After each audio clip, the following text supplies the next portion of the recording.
Rising Lemon. Hello YouTube and welcome to the video. We are going to be reviewing a little product by Marco Schultz, I believe, that is a camera controller that we have been using for a couple of our games now, and I figured we'd do a review on it because it's a really nice asset, and I'd like you all to experience it for yourselves, whether you're starting a game or you're using it for a game that you've already made. It's a great camera controller and I'd love to show it off. So to begin, we need to figure out how to download it. Because, well, this is going to be a pretty, I guess, easy or difficult, it's in the middle, process when downloading this whole thing. So all we're going to have to do is we're going to go to Google, and it's going to say MS Advanced Camera Controller. It's got 54 reviews by Marcos Schultz. Thank you, Marcos, you did really well on this. And essentially, you can see from a couple of the reviews, it works instantly, it's super good, and it has a bunch of cameras to fit every last one of your needs, whether it be an FPS, a third person, or some other type of view. There's a bunch of different games out there that require different cameras, and the fact that this can just be whatever is amazing. All you're going to do is just going to click Open in Unity Editor, and you'll see it right here. It'll come up under Package Manager, which is a window you have to open yourself. Now, I already have this imported here, so all I have to do is just click Import, and it'll be right there. Simple as that. Import, but for me, it'll say nothing because it's already in here. So, simple as that. Now, to kick this off, we need to first actually attach this to something. So, what you're going to do, I have to find my camera. Oh, yeah, sorry.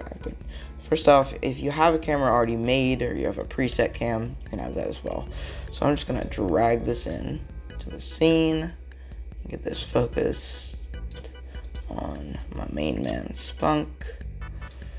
Just pull this over. I'll pull it back.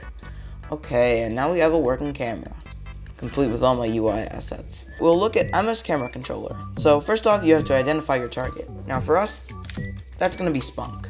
Spunk is our target for this. So we'll just click Spunk, and we will make a camera. So we've got one camera. Spunk cam, and you've got a bunch of different options. Look at player, first person, follow player, orbital, stop, straight stop, orbital that follows, ETS, fly camera, and plane XZ. Now I don't know half of these, but what I do know is that I want a camera that's going to follow the player, because that's the style of game we're going for with third person, and I figured it would just go together really well. So, we'll take this, and there are a bunch of other settings down here if you want to use those, but for now I've figured that the default settings, or at least some of them, have worked well, and I decided not to fiddle with it. So if you didn't do real follow player, you didn't give yourself a camera, which you're going to have to at least say that you have one camera. So when you do that, you'll get it all set up, and now you can use it in game. So I'm going to test this in a couple scenes, but for now I'll just test it here.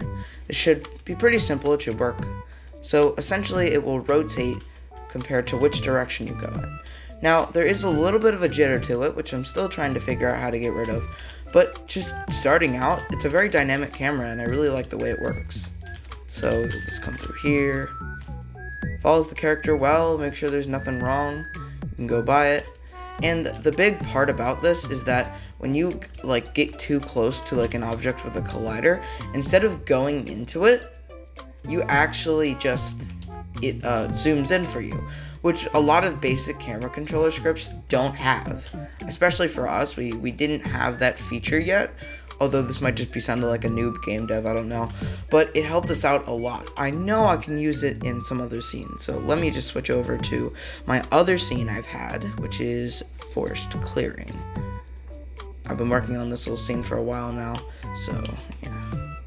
As we start off here, we can see Spunk and the camera are all set up in this little scene. I showed you how to set it up beforehand, so it shouldn't be too difficult.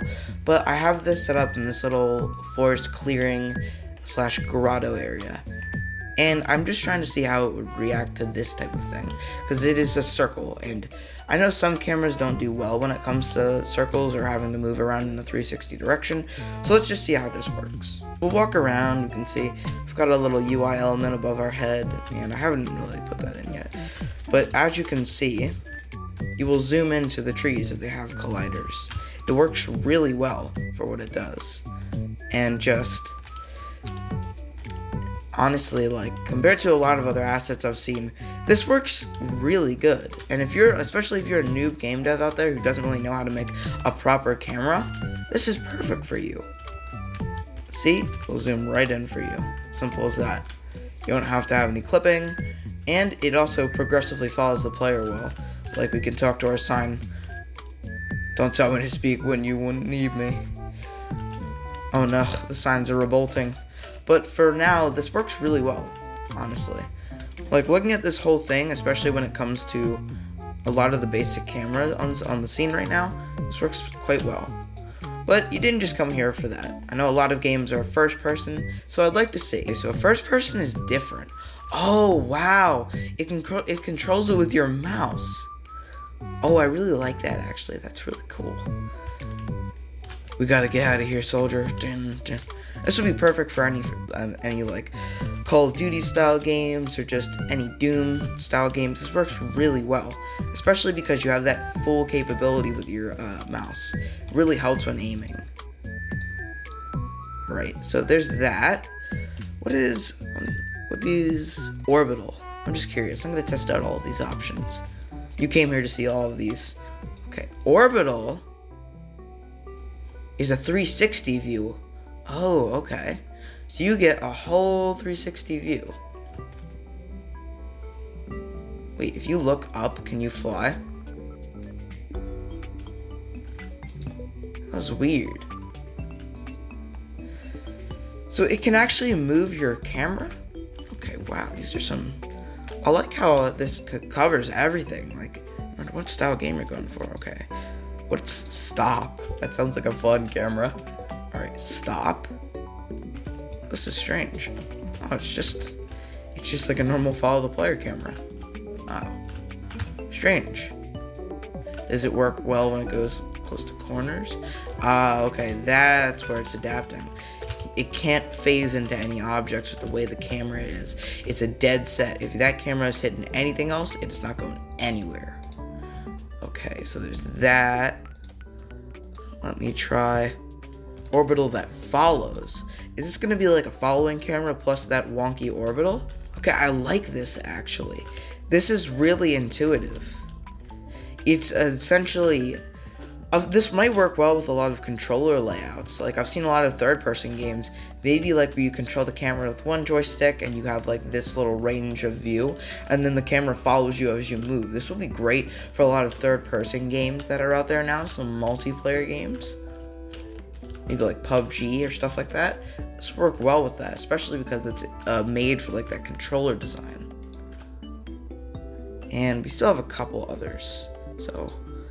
ETS style camera. This will be the first time I'm learning about this. Don't really know what an ETS is. Sounds like space equipment. Whoa. It's like a souped up first person camera. Oh my god. This is very intense. It's like they took the sensitivity of the first person and just cranked it up all the way. This might make some people sick, honestly. Although it's got a full range of motion. This would be cool for maybe some VR games or point and click, honestly.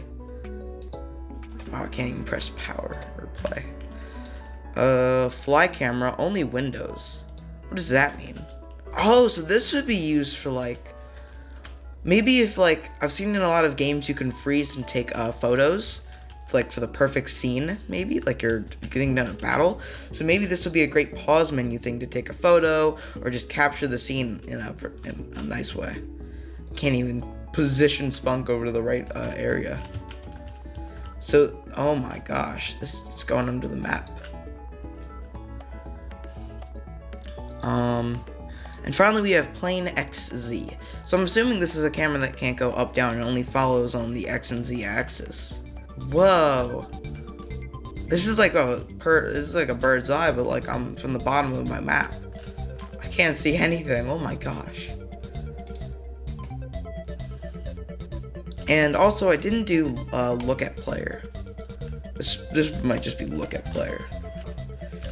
Will this work with my... Oh yeah, it does. The signs are revolting. And wow, so a lot of these camera controls really fit well with one another and can be tailored to any kind of game that you're making. Like, And the fact that it's so simple to use, honestly, if I was a noob game dev, I would pick this up immediately. So let me just give my final review.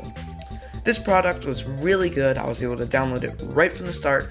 Easy setup process. All you have to do is attach the script to your camera and then customize it however the way you want, and just add a camera in, select your target, and you've got an intuitive camera that can follow basically any type of game that you're trying to make, whether it be a first-person shooter, a third-person multiplayer game, a third-person shooter, a third-person adventure game, an open world. It works for anything, really.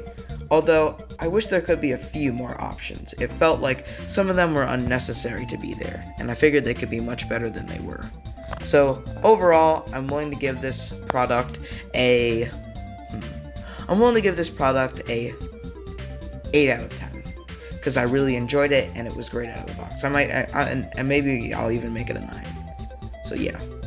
Thank you guys for watching. If you made it this far, you probably liked the video, I'm not sure. So we'd really appreciate it if you left a comment down below, giving some feedback or some criticism for our content, and maybe the pack. We'd like to know both. We would really appreciate it if you subscribe so we can keep making more content like this, and we would also really appreciate it if you guys could like the video, because it helps us spread this content to more people. But it's all optional, you don't have to. Without further ado, don't forget that you're amazing.